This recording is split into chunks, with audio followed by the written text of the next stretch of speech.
Voilà, que le nom du Seigneur soit béni.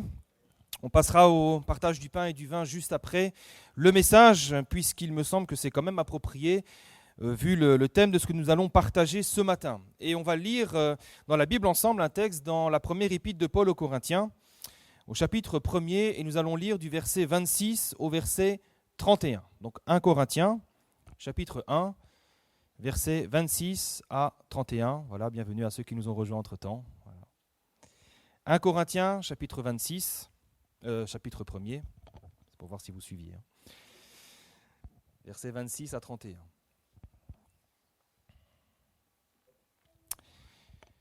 Donc, l'apôtre Paul s'adresse à cette église qu'il a fondée quand il est allé à Corinthe, cette église qu'il a pu bâtir, établir, et il va dire ceci. Considérez, frères, quand on dit frères, c'est sœurs aussi, Considérez donc, frères et sœurs, que parmi vous qui avez été appelés, il n'y a ni beaucoup de sages selon la chair, ni beaucoup de puissants, ni beaucoup de nobles. Mais Dieu a choisi les choses folles du monde pour confondre les sages. Dieu a choisi les choses faibles du monde pour confondre les fortes. Et Dieu a choisi les choses viles du monde, celles qu'on méprise, celles qui ne sont point, pour réduire à néant celles qui sont, afin que personne ne se glorifie devant Dieu. Or, c'est par lui que vous êtes en Jésus-Christ, qui, par la volonté de Dieu, a été fait pour nous sagesse, justice, sanctification et rédemption, afin, comme il est écrit, que celui qui se glorifie dans le Seigneur.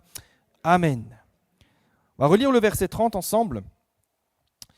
C'est par lui que vous êtes. Vous êtes, c'est ce que nous sommes au plus profond de nous, en Jésus-Christ, sagesse, justice, sanctification et rédemption. Amen. Alors ce texte, il est extraordinaire pour deux raisons. La première, c'est l'extrême franchise de l'apôtre Paul. Vous voyez qu'il n'y va pas par quatre chemins. En termes de franchise et de vérité, l'apôtre Paul, ici, il ne va pas par quatre chemins pour faire comprendre aux Corinthiens qui ils sont réellement, c'est-à-dire des gens simples. L'apôtre Paul ne va pas les flatter en disant « c'est vrai, vous avez des positions élevées ». Non, il ne les flatte pas du tout. Maintenant, ce texte est aussi extraordinaire en termes d'encouragement. Parce que c'est vrai que si l'apôtre Paul ne les flatte pas, ce n'est pas avec mépris qu'il va leur parler de cette manière, mais c'est avant tout pour les encourager. L'apôtre Paul ne va pas leur dire « vous êtes des gens de rien, vous êtes des petites gens, vous êtes des moins que rien ». L'apôtre Paul va les encourager. Il va leur dire que justement, c'est à cause de leur simplicité que Dieu les a choisis. Il va leur dire que leur simplicité est un des critères fondamentaux pour lequel justement Dieu les a choisis. Et c'est ce qui est écrit, Dieu a choisi les choses folles pour confondre les sages. Il y a un choix de Dieu. Dieu a regardé les hommes de la terre, les femmes de la terre, et son regard s'est posé, et sa main a choisi. Il y a un choix, il y a une volonté de Dieu. Les choses folles pour confondre les sages. Il a choisi les choses faibles pour confondre les fortes, et il a choisi les choses viles, celles qu'on méprise, pour réduire à néant celles qui sont. Donc je pense que dans la pensée de l'apôtre Paul, c'est avantageux d'être une personne qui manque de sagesse, une personne, pas qui manque de sagesse, mais de dire que nous faisons partie des choses folles du monde.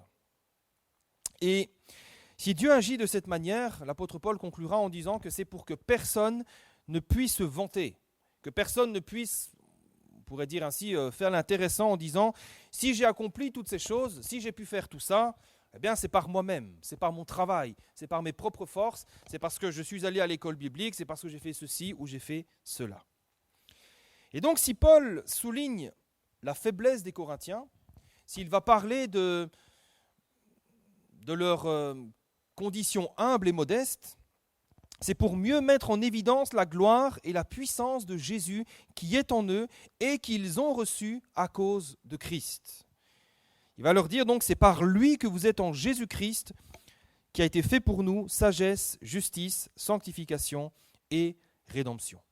Quelque part, ça nous rappelle ce que Paul avait dit également aux Colossiens. Il leur avait écrit dans Colossiens chapitre 2, verset 10, « Vous avez tout pleinement en lui. Vous avez tout pleinement en lui, qui est le chef de toute domination et de toute autorité. Autrement dit, le but du message, en tout cas ce que l'apôtre Paul nous invite à faire, c'est à ne plus regarder à nous-mêmes. Trop souvent, on a les yeux centrés sur nous-mêmes. Je ne suis pas capable, je ne peux pas, je suis ceci, je suis cela.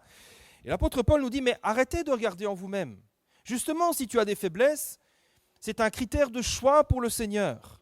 Nos faiblesses, notre petitesse, peut-être notre petite position sociale, toutes ces choses sont des critères qui permettent à Dieu de nous choisir. Et l'apôtre Paul nous dit eh bien, de regarder plutôt à tout ce que Dieu nous a donné en Jésus-Christ, parce que c'est là que se trouve notre réelle valeur. C'est là. Une valeur qui est bien plus élevée et bien plus précieuse que tout ce que le monde a à nous offrir ici-bas. C'est quand même un beau programme, non ?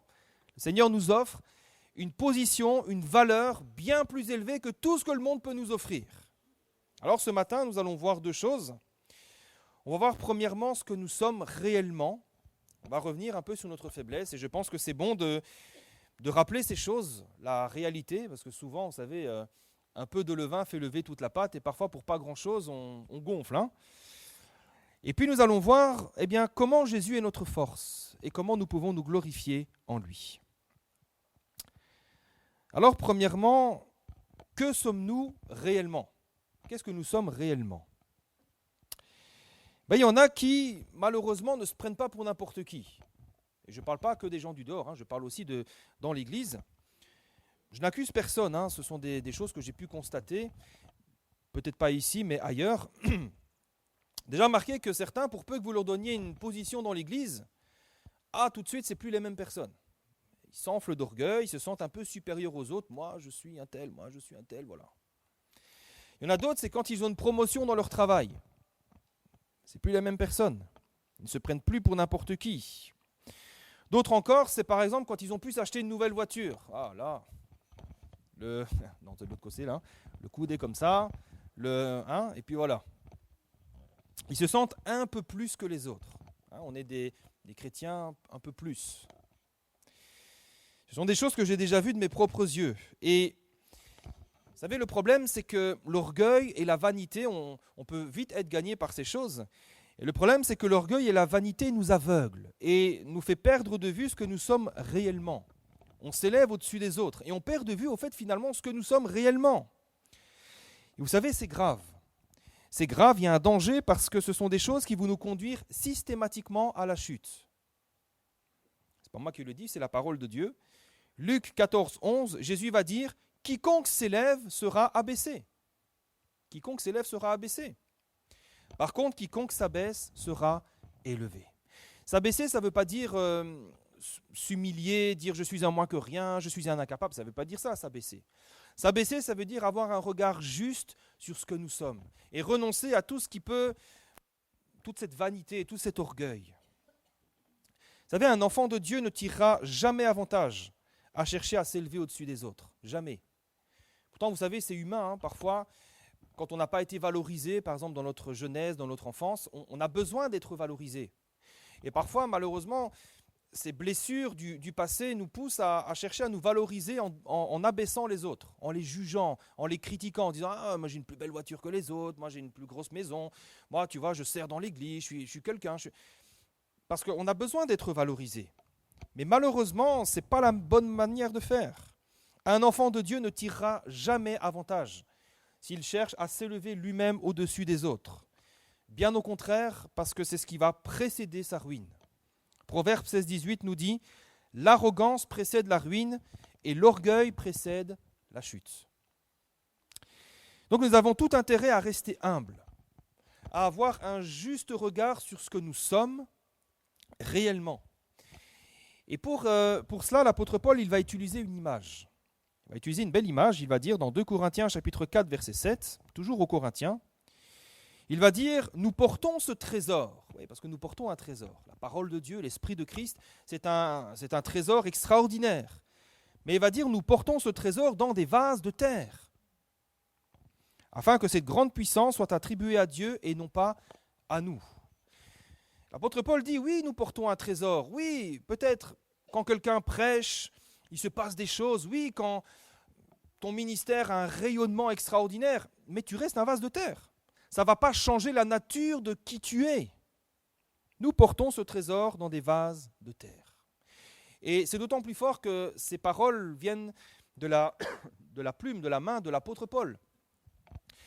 Personne ne doute que Paul était un homme extraordinaire quand même.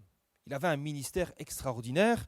Sa prédication était une démonstration d'esprit et de puissance. C'est un homme qui a bâti des églises.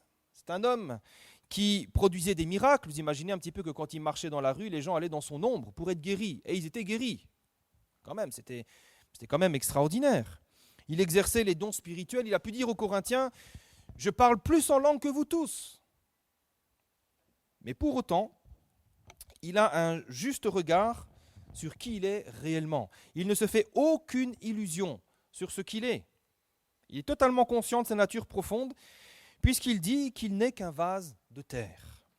Et le terme vase de terre n'est pas choisi par hasard par l'apôtre Paul. Aujourd'hui, on n'utilise plus trop tout ça, mais si on regarde un petit peu dans le contexte de l'époque, on voit quand même que c'est lourd de signification.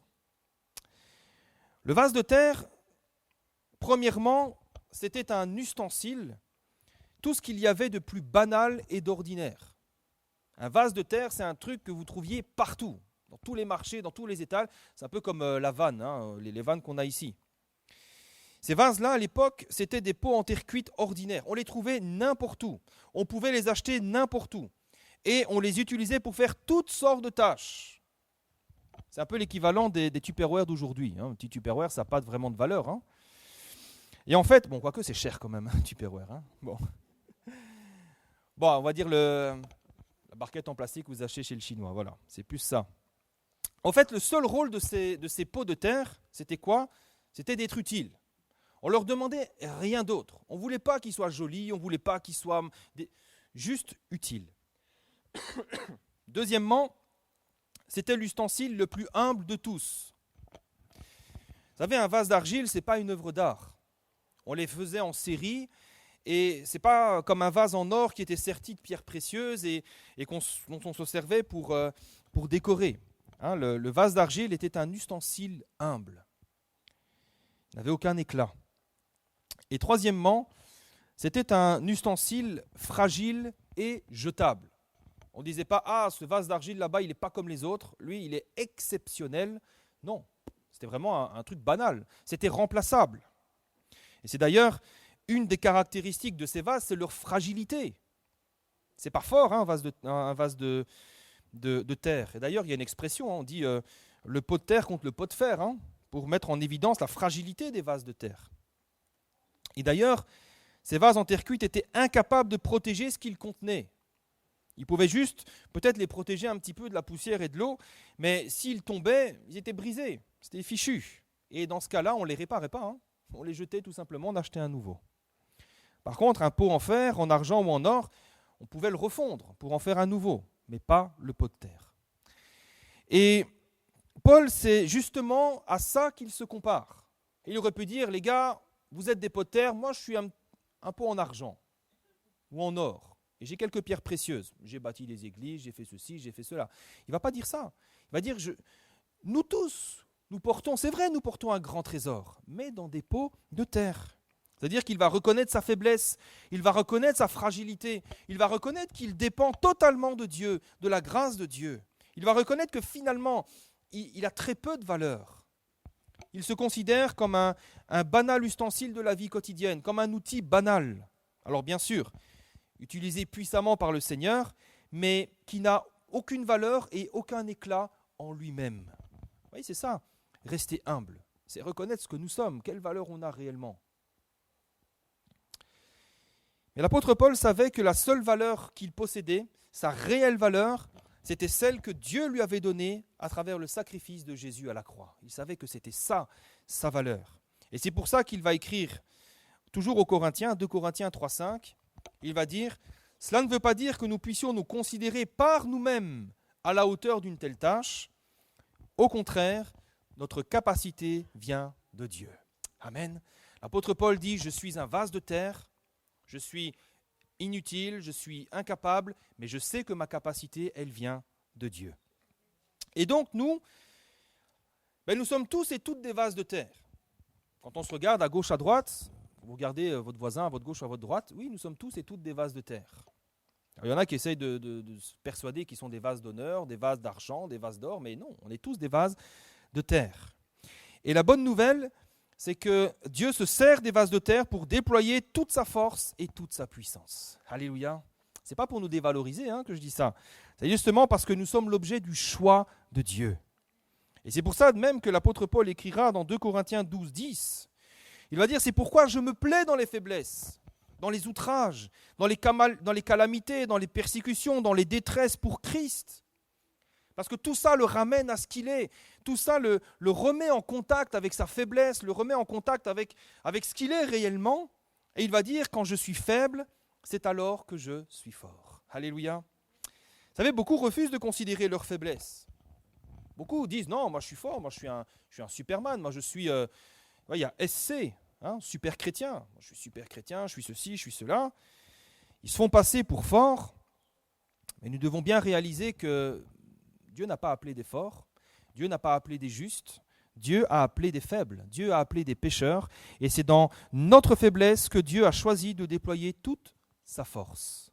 Quand on reconnaît, Seigneur, je n'ai pas de force, Seigneur, je ne sais pas comment faire, je reconnais ma faiblesse, donne-moi ta force, c'est là que Dieu va nous utiliser. Il vaut donc mieux accepter et reconnaître que nous sommes en effet des vases de terre, afin de pouvoir recevoir toute la force qui est en Christ, toute la puissance, tout l'honneur, toute la gloire qui est en Christ. Et c'est ça le formidable encouragement de l'apôtre Paul à l'égard des Corinthiens. Il va leur dire, vous êtes faibles, c'est vrai, il n'y a pas beaucoup de sages parmi vous. Il n'y a pas beaucoup d'hommes, de femmes qui ont une position sociale importante. Vous n'avez pas beaucoup d'influence dans la société. Mais Christ est votre force, parce qu'il a été fait pour vous sagesse, justice, sanctification et rédemption. C'est comme s'il leur disait, arrêtez de regarder dans les considérations humaines. Regardez à Christ, vous avez reçu beaucoup plus que tout ce que le monde peut vous offrir. On va voir maintenant ces 4 aspects de la puissance de Christ que Dieu fait habiter en nous. Et premièrement, il est écrit que Christ a été fait pour nous sagesse. C'est quoi la sagesse ? Dans le contexte de l'Épître aux Corinthiens, on est au 1er siècle après Jésus-Christ, et quand on parle de sagesse, on parle surtout de philosophie.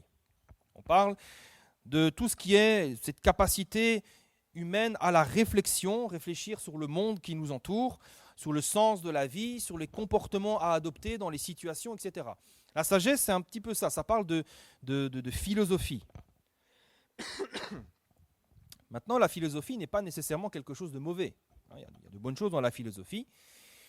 Mais le problème, c'est quoi ? Le problème, c'est qu'avec la philosophie et la sagesse des hommes, il y a des limites. La philosophie des hommes, elle a une limite. Et vous remarquez qu'il y a beaucoup d'hommes qui se glorifient de leur sagesse, qui aiment s'entendre parler. Ils parlent pendant des heures, vous ne comprenez parfois même pas ce qu'ils disent. Mais cette sagesse des hommes, elle possède une limite. La première, c'est qu'elle n'est pas accessible à tout le monde. Tout le monde n'a pas accès à cette sagesse, parce que déjà à l'époque, il fallait des moyens pour pouvoir aller à une école.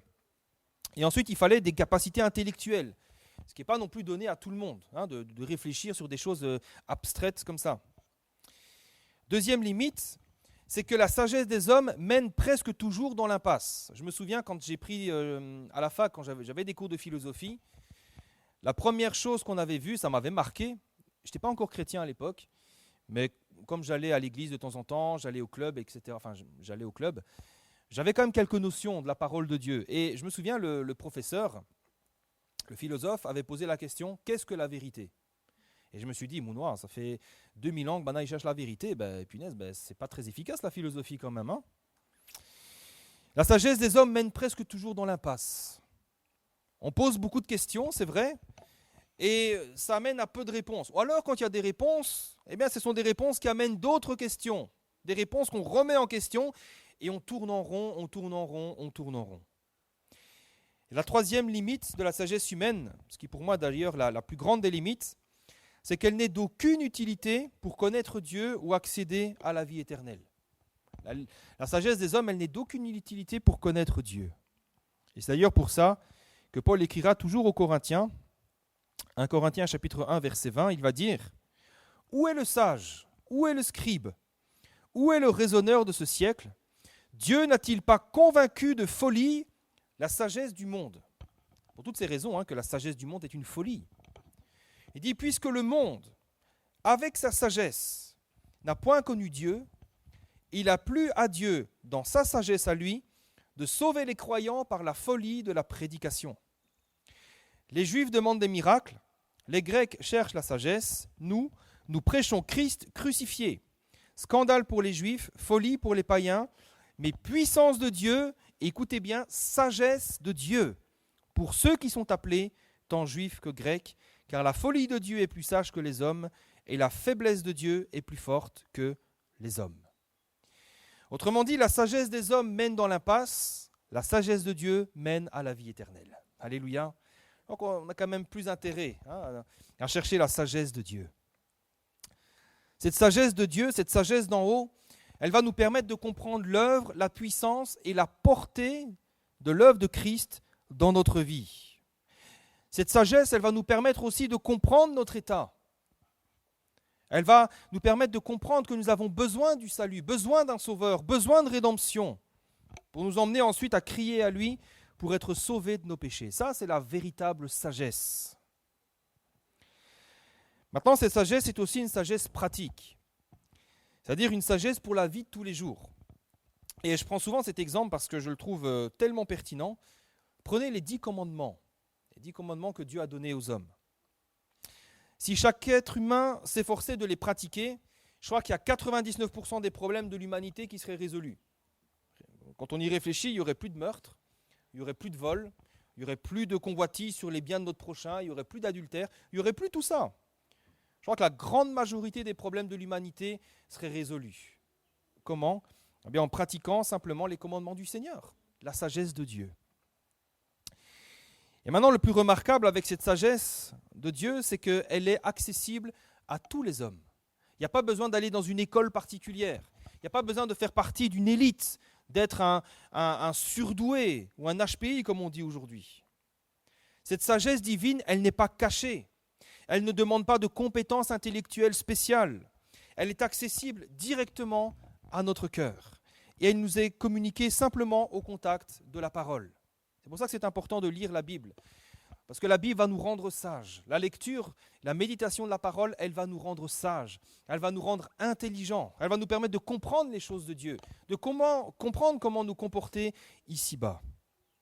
Et il nous suffit simplement d'écouter, de recevoir sa parole dans un cœur simple, un cœur bien disposé, et l'Esprit de Dieu nous instruira alors dans la sagesse même de Dieu. Alors, s'il n'y a pas beaucoup de sages au milieu de nous, eh bien, j'ai envie de dire, c'est une grâce de Dieu.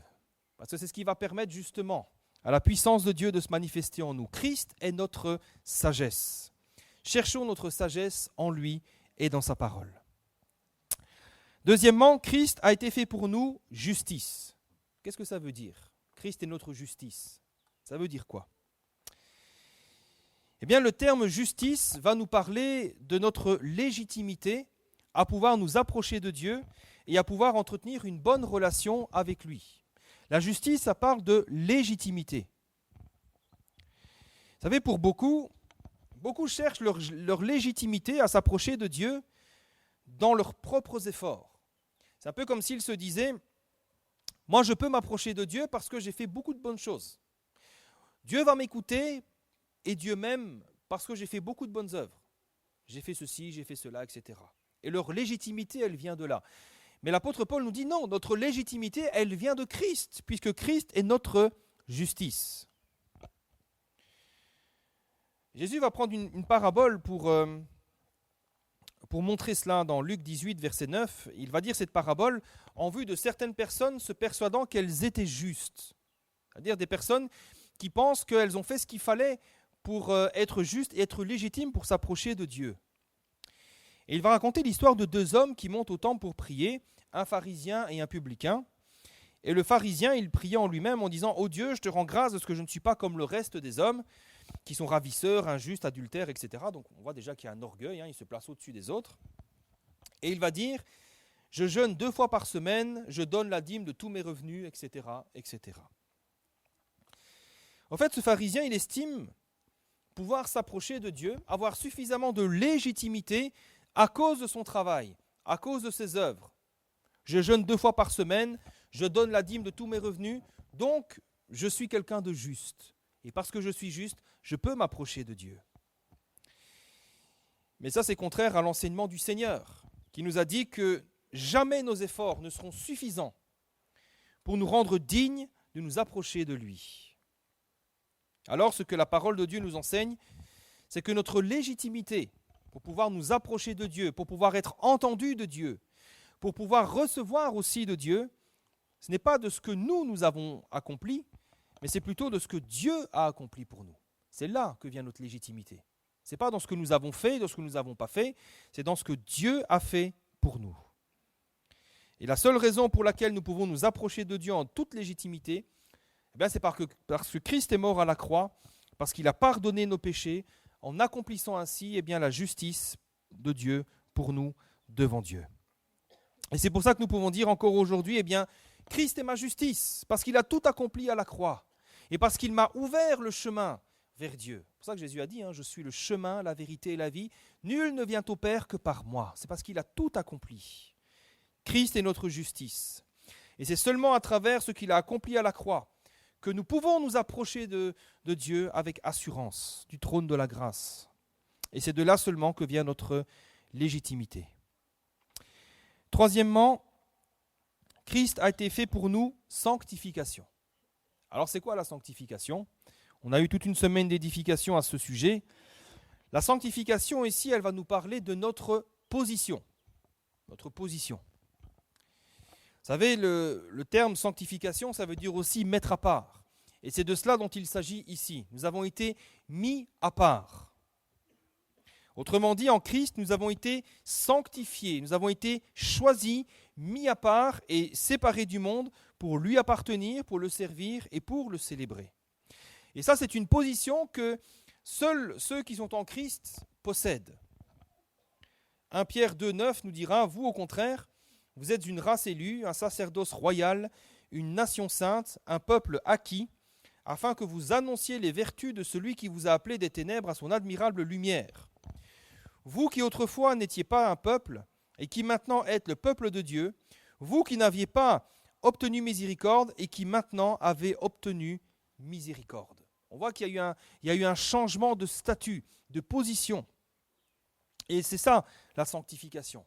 Elle nous parle d'une position que Christ nous a acquis. Et vous savez, beaucoup cherchent encore une position dans le monde. Beaucoup cherchent encore des titres, même parmi les enfants de Dieu. Certains veulent avoir un nom, un titre, une position, être considéré. Mais l'apôtre Paul nous rappelle, la Bible nous rappelle que nous qui sommes chrétiens, nous qui avons cru en Christ, nous avons la plus belle, la plus noble et la plus grande des positions. Nous sommes saints comme Dieu est saint. Il n'y a pas de plus grande position. Pourquoi ? Parce que ce que nous sommes, notre position acquise par Christ, c'est une position éternelle. Nous sommes saints aujourd'hui, nous sommes saints éternellement. Si tu es ministre, demain tu ne seras plus ministre. On le voit bien, les ministres parfois, ils ne font pas quelques mois qu'ils sont déjà, ils sont déjà plus ministres. Cette position que Christ nous a acquise, c'est une position qui est éternelle. Une position dont personne ne peut nous destituer. Personne ne peut nous virer. Personne. Parce qu'elle ne dépend ni de ce que nous faisons, ni de ce que nous méritons. Elle ne dépend que de ce que Christ a acquis pour nous à la croix. Je vais vous donner un exemple. Parce que parfois, on a du mal à bien saisir ça. Vous savez, parmi les chrétiens les plus difficiles du Nouveau Testament, les plus compliqués, je pense que les Corinthiens étaient les premiers. On sait qu'il y avait une pagaille parmi eux. On sait que, même l'apôtre Paul a dit, il y a parmi vous des péchés comme on n'en voit même pas dans le monde. Même pas chez les païens. Et pourtant, comment est-ce que l'apôtre Paul s'adresse à eux ? Est-ce qu'il va les traiter de moins que rien ? Est-ce qu'il va leur dire bande de pécheurs, etc. Non. Dans 1 Corinthiens chapitre 1, verset 2, il va dire à l'église de Dieu qui est à Corinthe, à ceux qui ont été sanctifiés en Jésus-Christ, saints par vocation.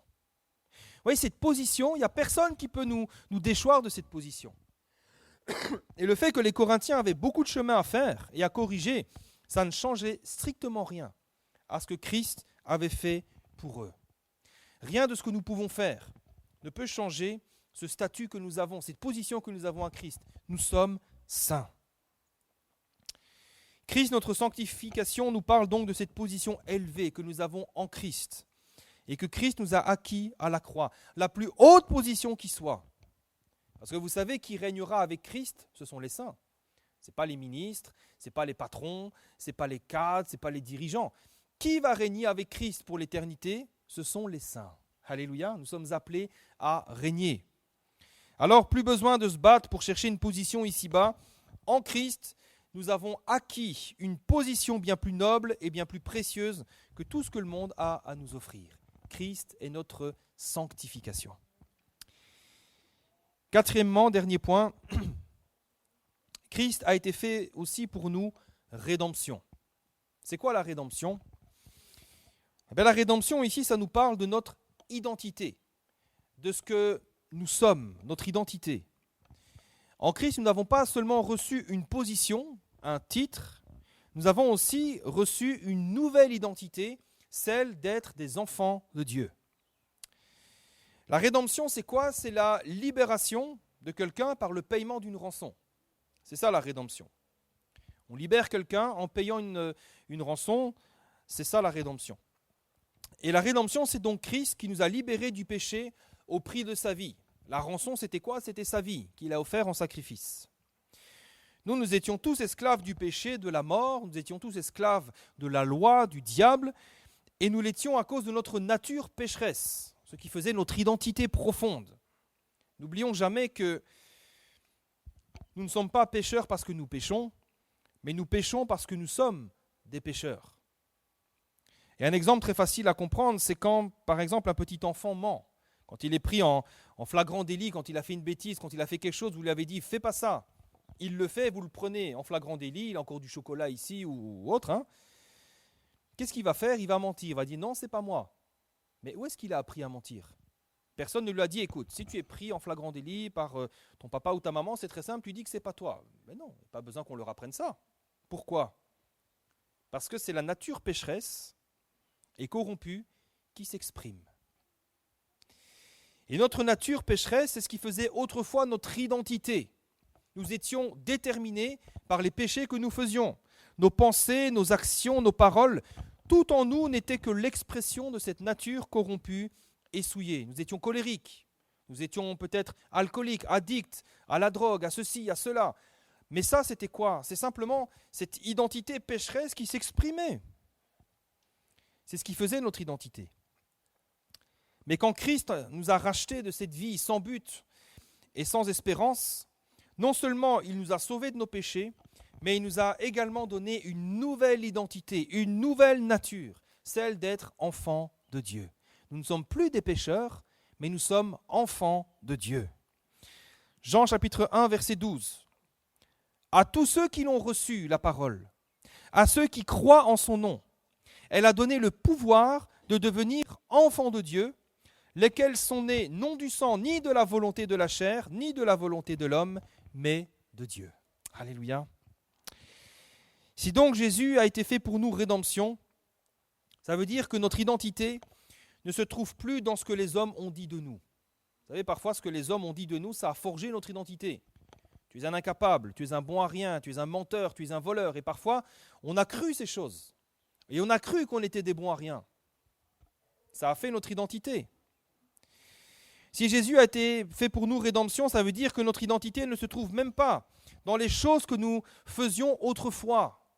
C'est plus ça, tu n'es plus la même personne quand tu es en Christ, tu es une personne totalement différente. 2 Corinthiens 5, 17 nous dit que si quelqu'un est en Christ, il est une nouvelle création, une nouvelle créature. Les choses anciennes sont passées, voici, toutes choses sont devenues nouvelles. Alléluia. Ne nous laissons pas faire. Quand certains nous disent « Ah, t'étais comme ça, ah, je me rappelle, ah… » Non, non, non. En Christ, nous sommes une nouvelle créature. Et ce n'est pas quelque chose qu'on invente. Ce n'est pas quelque chose dont on essaye de se persuader par de l'autosuggestion. C'est le Seigneur qui l'a dit, c'est le Seigneur qui l'a fait. Nous sommes devenus de nouvelles créatures. Nous n'avons donc plus à chercher notre identité dans les choses d'ici-bas. auprès des hommes corrompus et pécheurs. Mais il suffit de nous tourner vers notre Père. Ah oui, parce que quand nous avons donné notre cœur au Seigneur, Christ a été fait pour nous rédemption et Dieu est devenu notre Père. Nous ne sommes pas orphelins, Dieu est devenu notre Père. Et le Seigneur Jésus-Christ est devenu notre frère.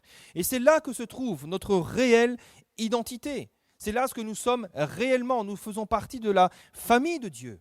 Et c'est pour ça que nous voulons changer. C'est pour ça que nous voulons devenir semblables à lui. Parce que nous ne sommes plus de ce monde. Nous ne sommes plus d'ici-bas. Mais nous sommes d'en haut. Alors certains vont dire, oui, mais quand même, moi je suis loin de ressembler à Jésus. Alors moi je vous répondrai ce que l'apôtre Jean a dit. Dans 1 Jean chapitre 3 verset 2, l'apôtre Jean va dire ceci, bien-aimés, nous sommes maintenant enfants de Dieu. Amen. Nous sommes maintenant enfants de Dieu. Et ce que nous serons n'a pas encore été manifesté. Mais nous savons que, lorsqu'il paraîtra, nous serons semblables à lui, parce que nous le verrons tel qu'il est. Quiconque a cette espérance en lui se purifie comme lui-même est pur. Amen. C'est vrai que nous avons encore du chemin à faire, mais ça ne change rien, nous sommes enfants de Dieu. Alléluia. Alors en conclusion, je vais relire simplement le texte d'introduction, 1 Corinthiens chapitre 1 verset 26. L'apôtre Paul nous appelle à considérer que parmi nous, qui avons été appelés, il n'y a ni beaucoup de sages selon la chair, ni beaucoup de puissants, c'est-à-dire il n'y a pas beaucoup de gens influents, il n'y a pas beaucoup de nobles, des gens qui ont un titre élevé.